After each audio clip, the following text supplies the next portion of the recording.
नाई की उच्च नियुक्ति शाही नाई का महाराज कृष्णदेव राय के बाल काटने और दाढ़ी बनाने महल में आना जाना लगा रहता था। जब वह राजदरबारियों को देखता तो स्वयं भी राजदरबारी बनने सपने देखा करता था। एक दिन जब वह महल आकर महाराज कृष्णदेव राय के शयन कक्ष में गया तो देखा कि महाराज गहरी नींद में सोए हुए हैं। उसने सोते सोते ही उनकी दाढ़ी बना दी। महाराज जब उठे और देखा कि उनकी दाढ़ी बनी हुई है तो बहुत प्रसन्न हुए और उन्होंने नाई को बुलवाकर कहा, हम तुम्हारे काम से अति प्रसन्न है, मांगो क्या मांगते हो, आज हम तुम्हारी हर इच्छा पूरी करेंगे। नाई तो ऐसे ही किसी अफसर की ताक में था। वह हाथ जोड़कर बोला, महाराज, यदि आप मेरी कोई इच्छा पूरी करना चाहते हैं तो मुझे अपना दरबारी बना लीजिए, क्योंकि मेरी आपका दरबारी बनने की इच्छा है।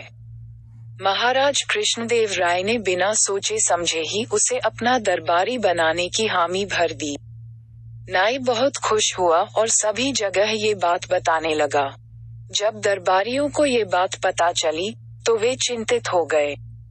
नाई को दरबार के कार्यों की कोई जानकारी नहीं थी। वैसे अज्ञानी व्यक्ति को दरबारी बनाना राज्य के कार्यों पर विपरीत प्रभाव डाल सकता था। दरबारी ये बात समझते थे, लेकिन महाराज से कौन कहता। किसी में ये कहने का साहस नहीं था। वे सभी तेनालीराम के पास गए और उसे सारी बात बताकर इस समस्या का कोई हल निकालने को कहा। तेनालीराम ने उन्हें आश्वासन देकर वापस भेज दिया। अगले दिन रोज की तरह महाराज सुबह सुबह नदी किनारे टहलने गए। वहां उन्होंने देखा कि तेनालीराम एक काले को कुत्ते को रगड़ रगड़ कर नहला रहा है। ये देख उन्हें बड़ा आश्चर्य हुआ। वे तेनालीराम से बोले, सुबह सुबह ये क्या कर रहे हो तेनाली? तेनालीराम बोला, महाराज, मैं इस कुत्ते को रगड़ रगड़ कर नहला रहा हूँ ताकि ये सफेद हो जाए। अरे काला कुत्ता सफेद कैसे होगा तेनाली? महाराज ने हंसते हुए पूछा।